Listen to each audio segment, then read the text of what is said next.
Este es un día de conmemoración donde realizamos actos destinados a homenajear y a recordar a aquellos miembros de nuestras comunidades académicas, estudiantes y de funcionarios que fueron víctimas de la represión.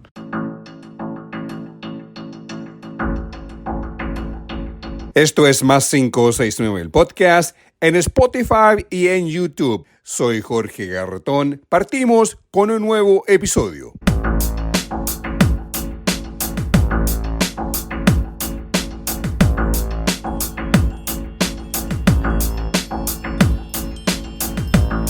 Es viernes 12 de septiembre de 2025, episodio 59 de Más 569, el podcast, una producción de Más 569 Medios.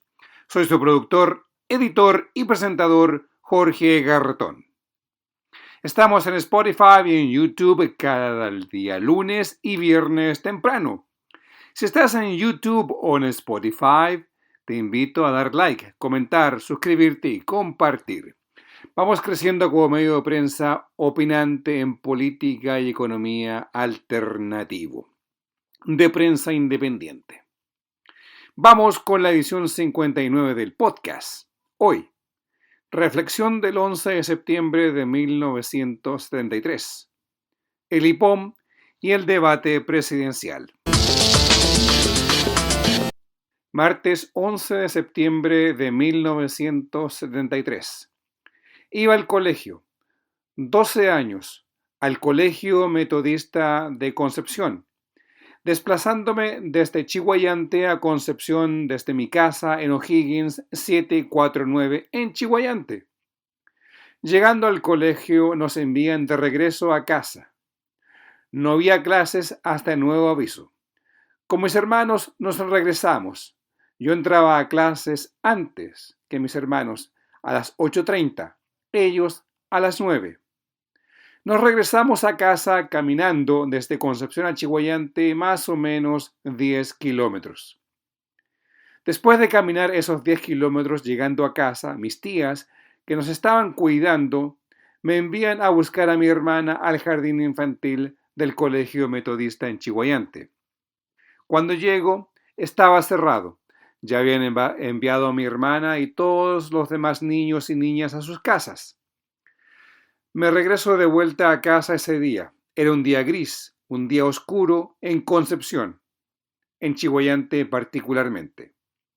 Frente a nuestra casa se instaló una patrulla del ejército con un jeep, soldados con metralletas. Creo que eran fusiles M16 y también una grande, una .30. Un vecino de apellido Rubio, vestido de casco blanco y con un brazalete blanco, en uno de sus brazos, eufórico estaba él, eufórico. Le daba comida, café y té a los soldados. Corría, iba y venía. Esto es la población bancaria en Chiguayante. Nuestra casa está ubicada ahí, O'Higgins 749, inmediatamente al lado de nuestra casa, en construcción, estaba el Estadio Español, lugar donde jugábamos tardes eternas.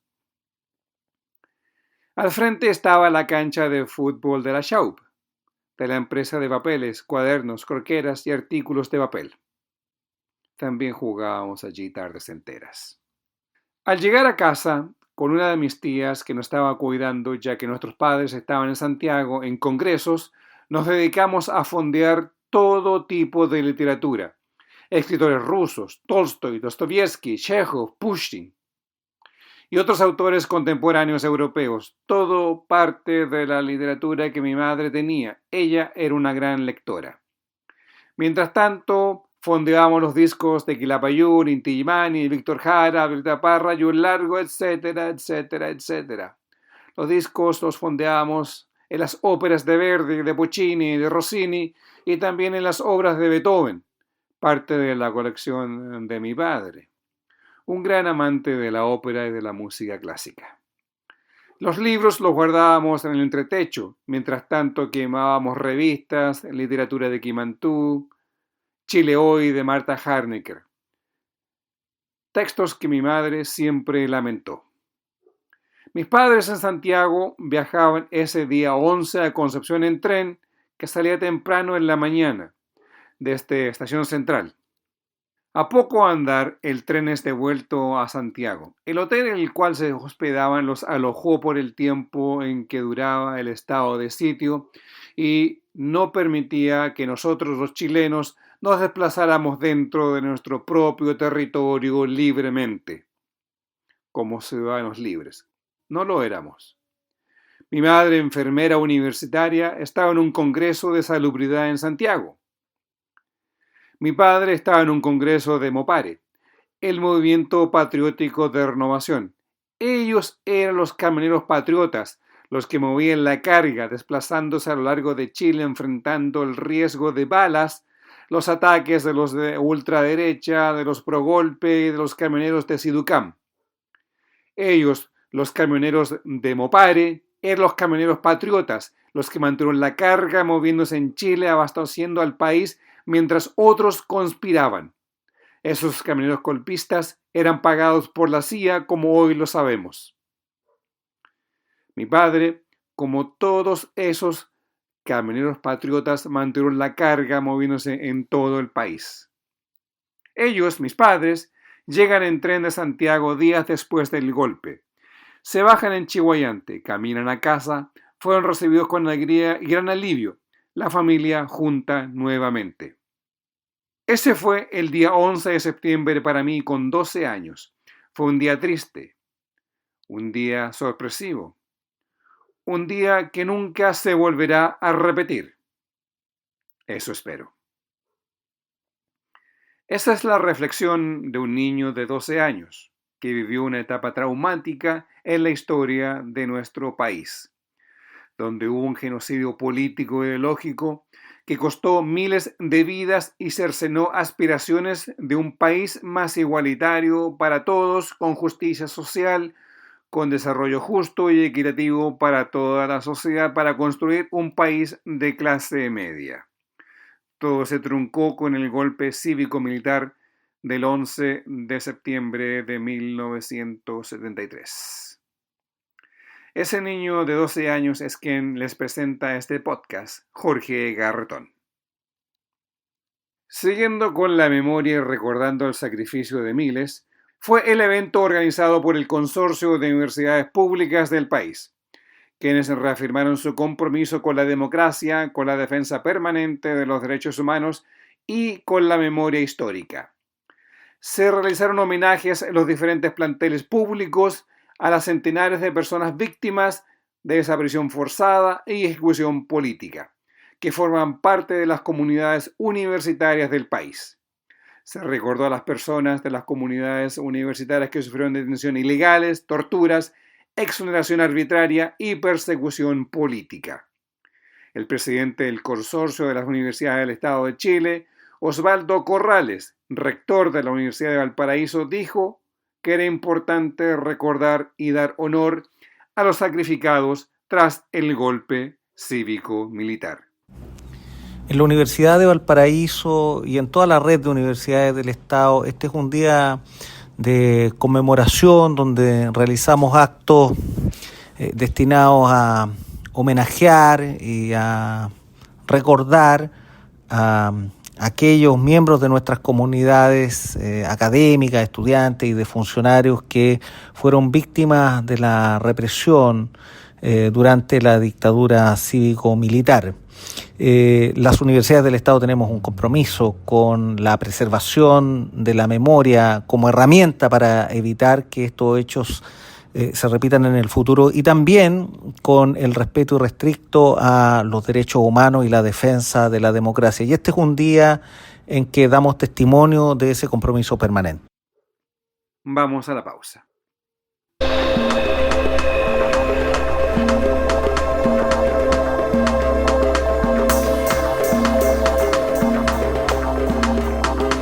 De regreso en el podcast, el Banco Central este miércoles presentó su informe de política monetaria, el IPOM.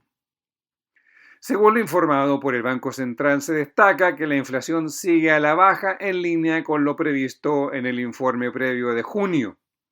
Las expectativas inflacionarias a 2 años continúan alineadas con la meta del 3% y mantiene la tasa de interés en un 4,75%. La presidenta del Banco Central, Rosana Costa, explicó el contenido del informe de la política monetaria IPOM. El contenido de esta nueva entrega del informe de política monetaria destaca que la inflación ha seguido disminuyendo de acuerdo a lo previsto, llegando a un 4% anual en el mes de agosto.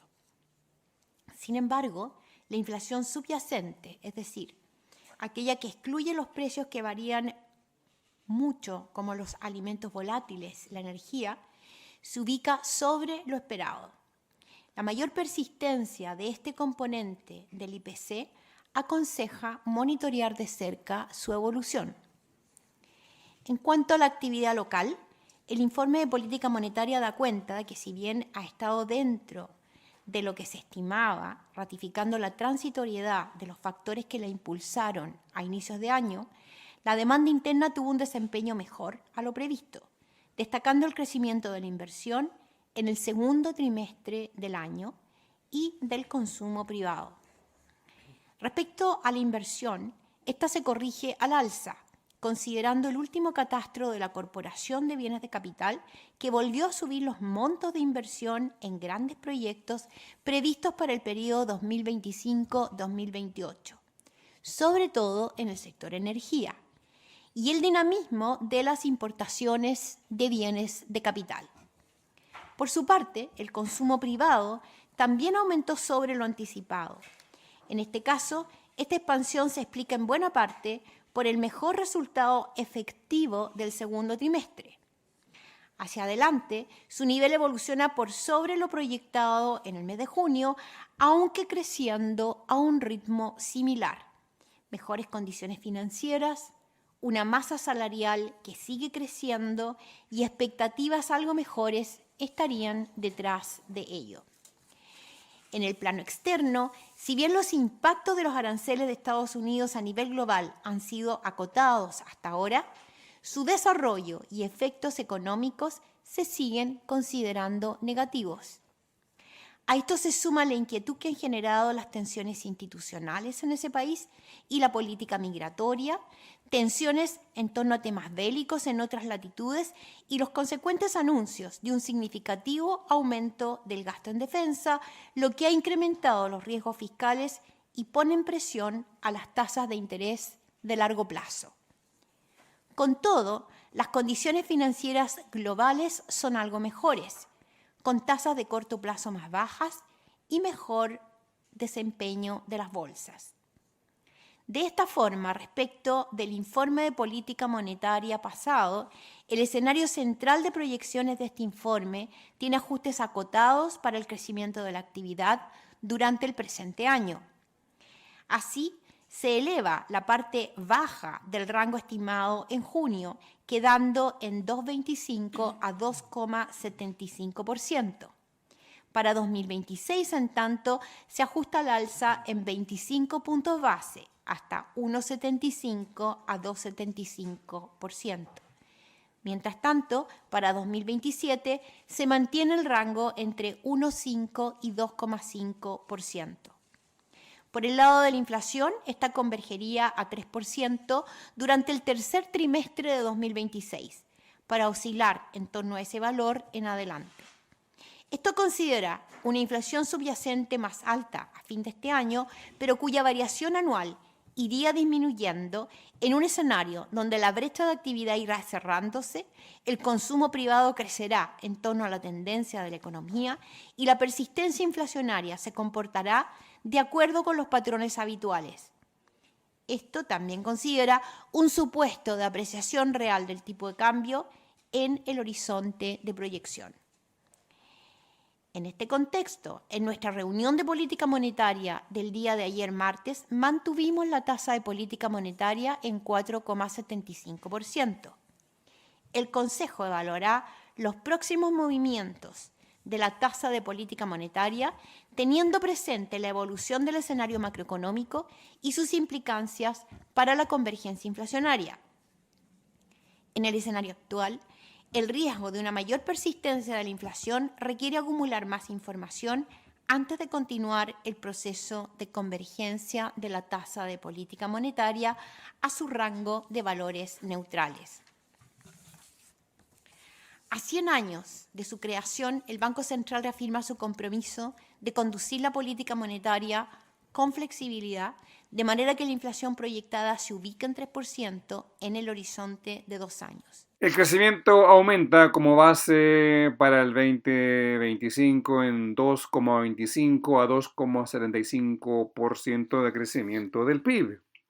Los rangos de crecimiento para años venidores, según el informe, es cauto, particularmente por los riesgos que enfrenta la economía global a la fecha, que no ha afectado la economía nacional como tampoco su crecimiento. ¿Qué se proyecta para el crecimiento para el año 2026? El margen o el rango es de 1,25 a 1,75%. Lo mismo para el 2027. Pero probablemente el rango más alto de proyección para el PIB para el año 2026 es 2,75 y 2,50 para el 2027. Ese es el rango alto que se esperaría que creciese la economía si las turbulencias amainan. Lo claro es que las turbulencias externas mantienen cauto las proyecciones de crecimiento para nuestro país. Hay elementos que hay que destacar, que lo que se refleja es la inflación subyacente. Por un lado es la inversión en la economía y un mayor consumo por parte de los consumidores. Es decir, una mayor presión se aprecia al haber mejores expectativas económicas en el país. En relación al tema del empleo, el aumento del sueldo mínimo, la reducción de la jornada laboral de 40 horas semanales de trabajo y el desempleo, Rosana Costa explicó que hay datos variables, mixtos en el mercado laboral. Lo que dice el informe de política monetaria es que estamos viendo en el mercado laboral señales mixtas. Lo dice el informe, parte señalando que tenemos señales mixtas, en tanto vemos una creación de empleo relativamente débil, pero vemos también incrementos de remuneraciones reales que están vigorosas, que están creciendo de forma importante. Vemos una alta tasa de desempleo. Ese conjunto de variables nos lleva a analizar en profundidad, un poco más en profundidad, y revisar algunos ejercicios y proyecciones que se habían hecho ya en informes anteriores y se fueron dadas a conocer en recuadros. Uno de ellos analiza la causalidad entre los costos laborales y lo que pasa con el empleo, que ratifica el resultado que teníamos en el informe anterior, y hay así también otros dos ejercicios, otras dos proyecciones que ratifican la dirección del impacto. Pero también el informe se hace cargo de que no es lo único que está pasando en el mercado laboral. En el mercado laboral también vemos que hay algunos sectores que están rezagados y que son importantes demandantes de empleo, como la construcción. Y vemos también y repasamos juntos con el recuadro alguna información cualitativa que también encontramos que tiene bastante valor informativo.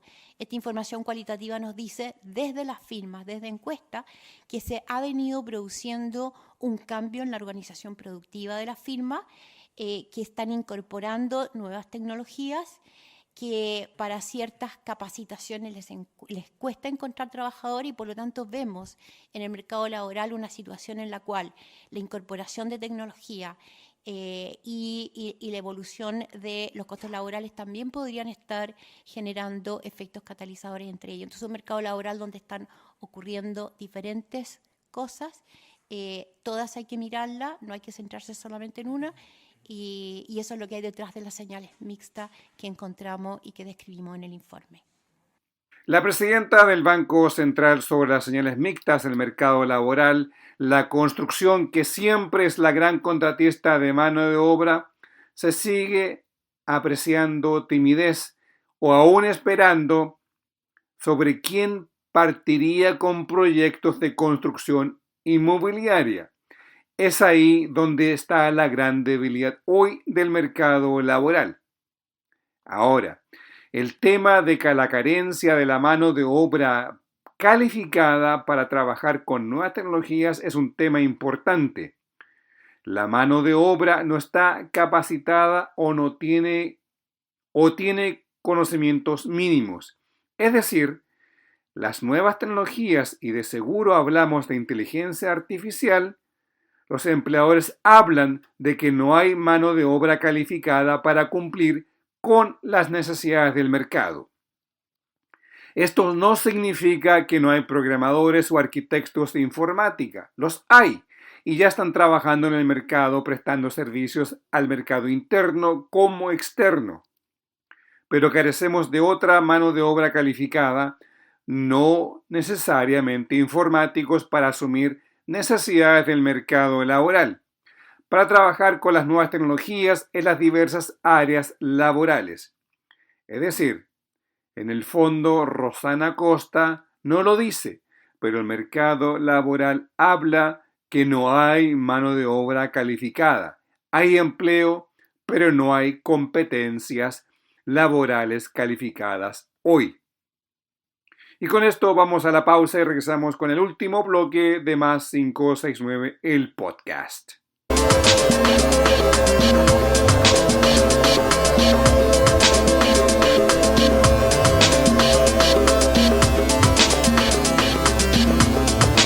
De regreso, soy Jorge Garretón. ¿Qué opinamos del debate presidencial del día miércoles en Chilevisión? Primero, muy tarde, 9:30 de la noche. La gente trabaja y se levanta muy temprano. Terminó pasada la medianoche del jueves. Insisto, la gente trabaja y se levanta muy temprano. Entonces, uno debe opinar sobre lo que vio y escuchó, pero ¿cómo se informa el electorado? Ya que está durmiendo, con clips cortos en las redes sociales, lo cual no es lo que se requiere para formarse opinión fundada sobre los candidatos y su forma de expresarse y de llegar a la o el votante. Veamos, 8 candidatos es mucho.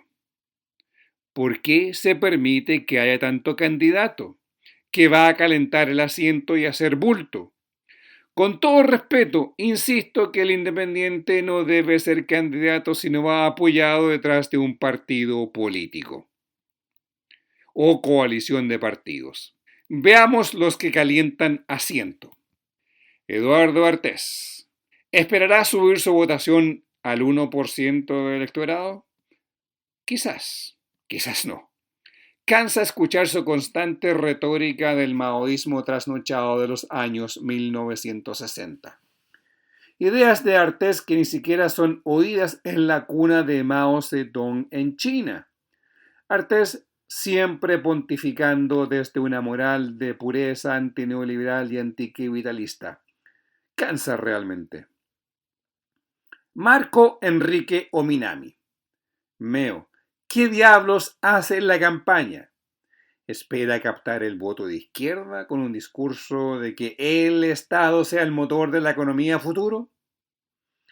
Es un análisis correcto, pero si su ego no fuese absoluto, que su verdad es la develada, debió competir en las primarias de la centroizquierda. Luego se dedica a agredir a los demás candidatos, particularmente atacando a la candidata de los partidos de centroizquierda, Janet Jara. Ella no lo pescó. Meo intentó por todos los lados entrarle y en eso fue agresivo. Franco Parisi, el capo, el que se la sabe toda, el zorrón, reflejó en el debate que es un absoluto ignorante e idiota con su presunta frase de que todos haríamos un hashtag, un gato, eso, no más facho pobre o comunacho. Parisi no tiene idea de cómo funciona el Estado, no sabe qué significa administrar reparticiones públicas. Es un ignorante y como tal cree que sabe y trata de demostrar que sí sabe, pero muestra lo que es, un simple ignorante que tiene una pyme política con los Bad Boys y el Partido de la Gente, con la cual pretende ganar dinero para los próximos 4 años, viviendo de manera cómoda con los votos obtenidos en el CERVEL después de entregada la devolución de fondos en base a los votos obtenidos. Harold Mayne Nichols. Alguien menos sabe de política. Sí, que menos sabe de política. Aún le quedan minutos para explicar sus posturas políticas y su visión de las necesidades del país para un futuro. Con un abrazo de norte a sur no es suficiente, es fundamental tener partidos que estén preparados para administrar el Estado con sus cuadros políticos. El independiente no tiene nada de aquello. Lo que sí es claro es que Mayne Nichols es alguien que oscila entre la centroizquierda y la centroderecha. Puede ser un radical o un DC o un RN light. Ahora los candidatos que sí pueden llegar a la segunda vuelta. El peor de todos fue José Antonio Kast, el germano Kast. Sencillamente a la defensiva. No logró implantar su forma de debate. Fue contrastado siempre y puesto en su lugar. Janet Jara y Evelyn Matei venían preparadas y lo pusieron en su lugar. Se le vio inseguro, desconcertado y siempre con la cara del estudiante que le pillan copiando y no sabe cómo zafarse del entuerto. Siempre con los ojos bien abiertos, como si estuviese encandilado. Aunque trató de mantener la calma, fue el peor de los 4 candidatos con opciones.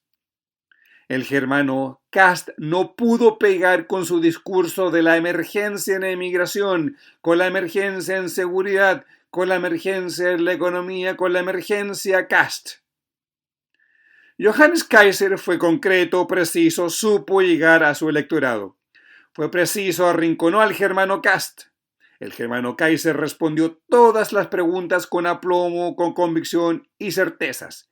Supo quitarle el concepto de la emergencia y hay que gobernar en estado de emergencia. Ahora que Johannes Kaiser es un extremista de derecha, lo es, pero muy preclaro que hace que llegue a un electorado de derecha y de la dura, por no decir extremistas de derecha. Evelyn Matei, sólida, feliz, siempre con su equipo que es el mejor, la germana Matei. Trabaja con el mejor equipo, jamás conformado. Son todos expertos en todo. Son los mejores y con ellos gobernará en el caso de llegar a la presidencia. Lo que ocurre que el discurso de los mejores equipos es de Piñera, Sebastián Piñera, y todos sabemos en qué terminó aquello. Equipos de excelencia, el censo, el mejor de la historia, que muchos fallaron porque demostraron ser malos para la política. Así que Matei y su equipo estuvo bien, cumplió, mejor que el germano Kast, pero por debajo del germano Kaiser. Janet Jara, de la coalición de centro-izquierda, con datos claros y al punto, maneja y conoce el Estado y sobre todo las cifras. Fue la candidata concertada de los otros candidatos buscando mermarla. No lo lograron. Es más, Jara fue la primera en poner en su lugar e iniciando así el debacle del germano Kast. Janet Jara fue como una arquera que todo tiro que le llegaba atajó, rechazó e inició el contragolpe ella misma desde la tapada magistral. Salió jugando, le fue bien, fue sólida, fue creíble. Fue la mejor después de Kaiser. Pero son electorados distintos. Todavía hay mucho por recorrer. Esta carrera recién parte para el domingo 16 de noviembre. Llegamos al cierre de este episodio, el 59 del podcast, ya a 6 días de nuestra gran fiesta patria el 18. Soy Jorge Garretón, ya que nos escuchas en YouTube o en Spotify, te invito a dar like, comentar, suscribirte y compartir para seguir creciendo como medio opinante e independiente en política y economía.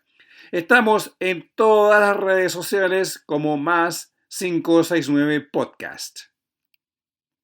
En TikTok estamos a diario con un corto de 3 minutos con la nota más relevante del día. Visítalo como podcast más 569 y en shorts o cortos en YouTube. El 18 cada vez más cerca. Somos de esos países que como poco celebra sus fiestas patrias. Habiendo vivido en el extranjero, sé que somos casi únicos celebrando nuestra identidad, nuestra patria. Que tengan un buen fin de semana. Nos vemos este día lunes.